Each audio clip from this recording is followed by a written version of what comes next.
wamewaua wao kwanza.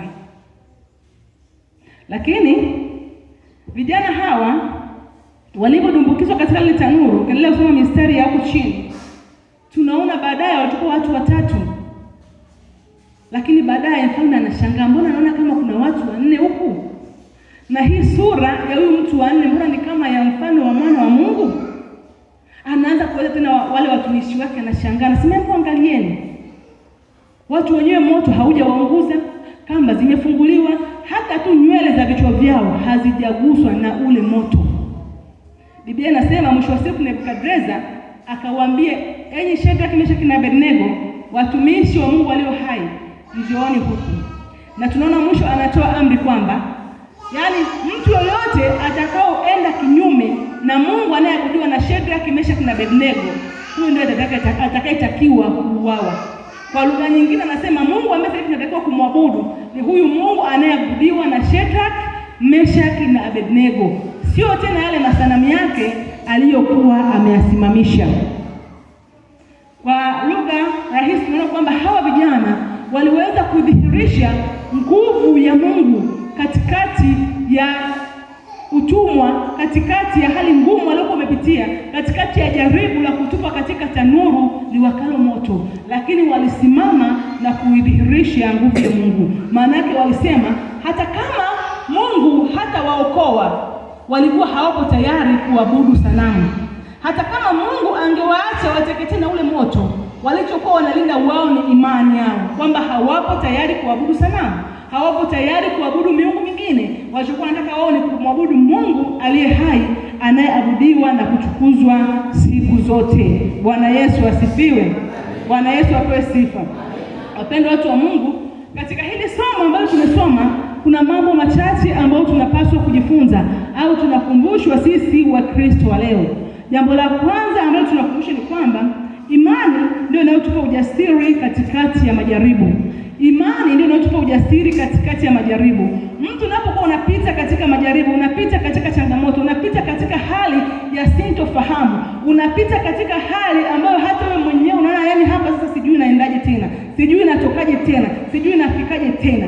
Kitakachoweza kukusaidia uvuke salama hapo ni imani ulio nayo kwa Mungu. Maana kama imani yako haujaimarisha kwa Mungu, una imani ya kuyumbayumba, una imani ambayo haina utulivu ndani yake, hauwezi ukafanikiwa kutoka salama katikati ya jaribu. Tunaona hawa vijana kilichowasaidia kuepuka au kupona na ile tanuru ya moto ni imani waliokuwa nayo kwa Mungu wao. Walimwamini kwamba Mungu wao anaweza akawatoa au akawaponya na ule moto, lakini hata kama asingewaponya, wao walikuwa hawapo tayari kuabudu sanamu, walikuwa hawapo tayari kuabudu miungu mingine. Kwa hiyo ile imani ndio iliwapa ujasiri wa kumwambia mfalme kwamba sisi hatupo tayari kuabudu sanamu, sisi hatupo tayari kuabudu miungu mingine. Mungu tunayemtumaini yeye ndiye atakaye tuokoa. Mungu tunayemwamini yeye ndiye atakaye tuokoa na tanuru hili liwakalo moto.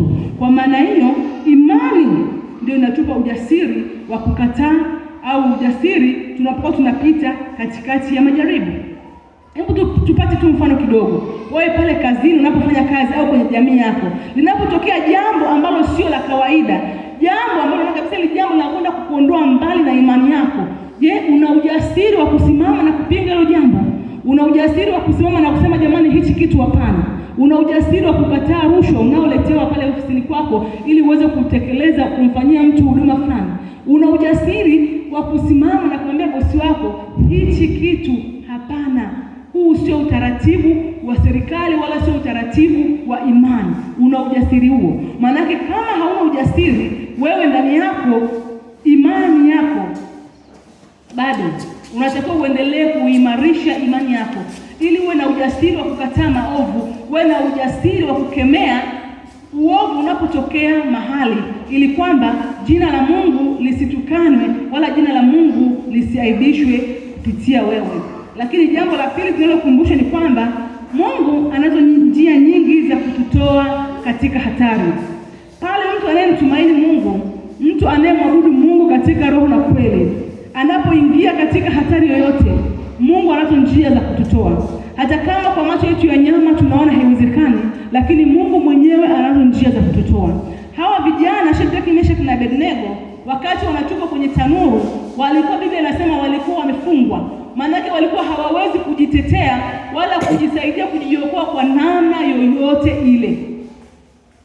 Na yamkini pengine labda wangefikiri labda kama Mungu basi ameamua kutusaidia, angezima basi moto huu kimuujiza. Lakini unaona mpaka dakika ya mwisho wanaingia katika tanuru na moto unawaka vile vile. Tunaona Yesu Kristo mwenyewe anaingia ndani ya tanuru, anawaficha na ule moto usiwaletee madhara. Kwa maana Mungu anazo njia nyingi au mbalimbali za kututoa katika hatari.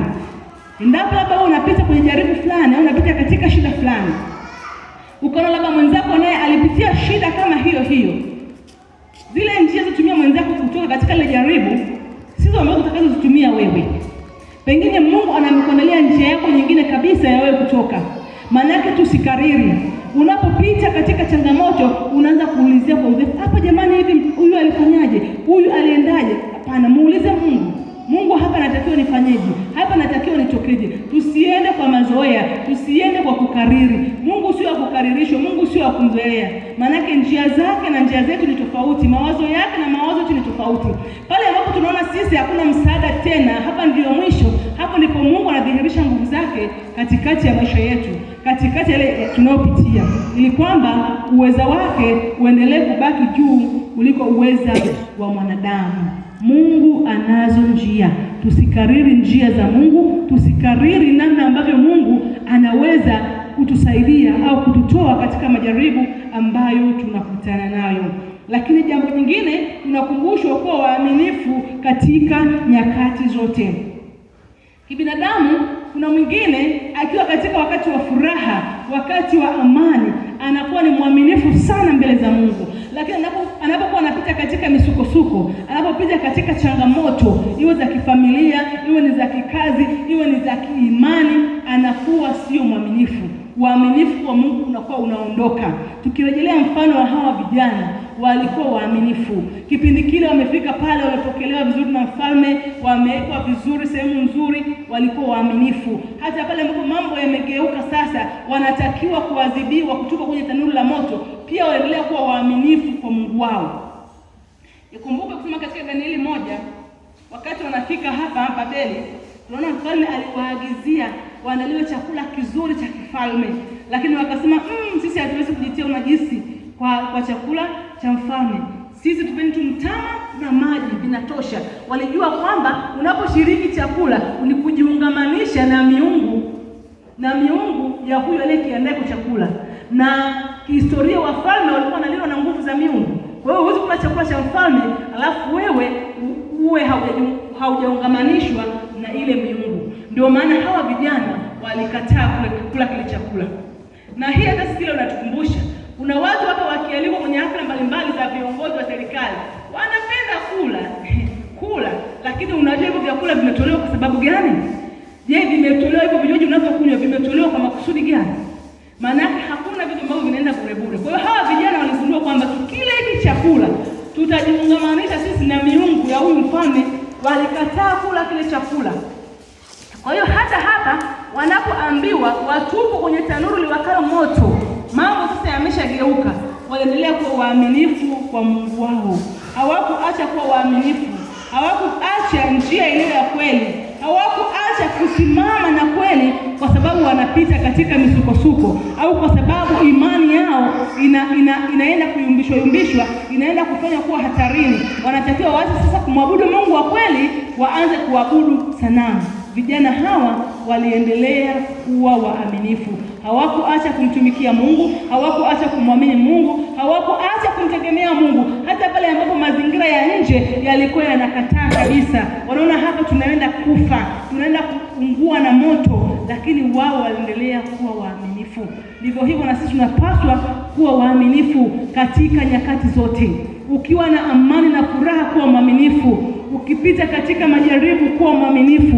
Ukipita katika hali ya sintofahamu, iwe ni kazini, iwe ni kwenye familia, iwe ni mahali popote, unapoona mambo hayaendi kabisa, tunatakiwa kuendelea kuwa waaminifu kwa Mungu. Maana Mungu yeye sio kigeugeu. Mungu yeye ni mwaminifu. na sisi tunapaswa kuendelea kuwa mwaminifu siku zote. Lakini pia tunakumbushwa kwamba tunatakiwa kushuhudia imani yetu mahali popote tunapokuwepo. Haijalishi uko kwenye nchi ya ugeni, haijalishi uko kwenye nchi ya mbali kiasi gani, unachotakiwa kufanya ni kuendelea kuishi kama Mkristo. Kuna watu wengine wana maisha ya kuigiza au wanaigiza Ukristo. Akiwa kanisani hapa ametulia safi mtakatifu wa Antiokia, lakini akitoka tu hapo nje au kienda sehemu ambayo watu hawamjui, anaishi maisha ambayo hayana ushuhuda wa Kristo, anaishi maisha ambayo hata mpagani hawezi kuishi hayo maisha. Hawa vijana walitoka kule kwa Yerusalemu, walikuwa na maisha yao ya kumwamini Mungu na kumwabudu Mungu wa kweli. Hata wanapofika katika ile nchi ya ugeni hawakubadilika, waliendelea kumwamini na kumtumaini Mungu wao, na ndio maana walikuwa na ujasiri wa kukataa kuiabudu sanamu. Kuna mtu mwingine akiwa mbali na watu wanaofahamu matendo yake na mwenendo wake, hata shetani mwenyewe anashangaa. Anasema hivi na huyu kweli ni mimi? Anaona kabisa hapa anasingiziwa. Tusio watu wa kubadilika.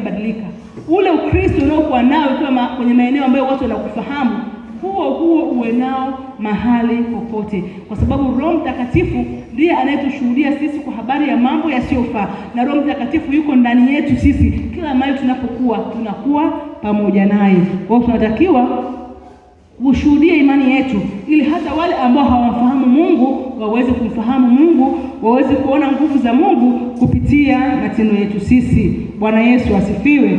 Lakini pia hata tunapokuwa ni watu wenye imani iliyothabiti, haimaanishi kwamba hatutapita katika majaribu. Hapana, tutapita katika majaribu, lakini hayo majaribu hayawezi kutuangamiza wala hayawezi kutumaliza. Ukisoma ile Zaburi ya 23 inasema ule mstari wa 4, 23 mstari wa 4, nasema nijapopita katika bonde la uvuli wa mauti sitaogopa mabaya. Sio hata ogopa mabaya kwa sababu mabaya hayatishi au kwa sababu bonde la mauti halitishi. Anasema kwa sababu wewe upo pamoja nami. Maana yake hata katika changamoto zinazopita tukiwa na Mungu, zile changamoto hazitaweza kutudhuru, hazitaweza kutumaliza, hazitaweza kututoa nje ya mstari, kwa sababu tutakuwa pamoja na Mungu. Unapopita katika changamoto ukiwa peke yako, hiyo ni hatari sana, kwa sababu unaweza ukajikuta umeteketea, unaweza ukajikuta umeangamia, unaweza ukajikuta umepotea. Lakini ukipita katika changamoto ukiwa pamoja na Mungu, ukiwa pamoja na Yesu Kristo, kama neno lake linavyosema, katika yeye kila jaribu lina mlango wa kutokea. Vivyo hivyo tukipita katika majaribu tukiwa na Yesu, atatuonyesha mlango wa kutokea. Lakini ukipita kwenye jaribu ukiwa peke yako, kwanza hauwezi ukaona mlango na hauwezi ukatoka salama kwenye hilo jaribu. Maana yake sisi salama yetu ni Yesu Kristo. Katika nyakati zote, nyakati za furaha, nyakati za huzuni, tunatakiwa tuwe na Yesu Kristo katika njia zetu, katika mwenendo wetu, katika matendo yetu, ili tunapokutana na changamoto isiweze kutumaliza au isiweze kutuhamisha na kutupeleka upande wa pili, bali tuweze kuwa salama. Tukiwa na Yesu Kristo tunakuwa salama mahali popote na katika nyakati zozote. Mungu atubariki na alibariki neno lake. Amen.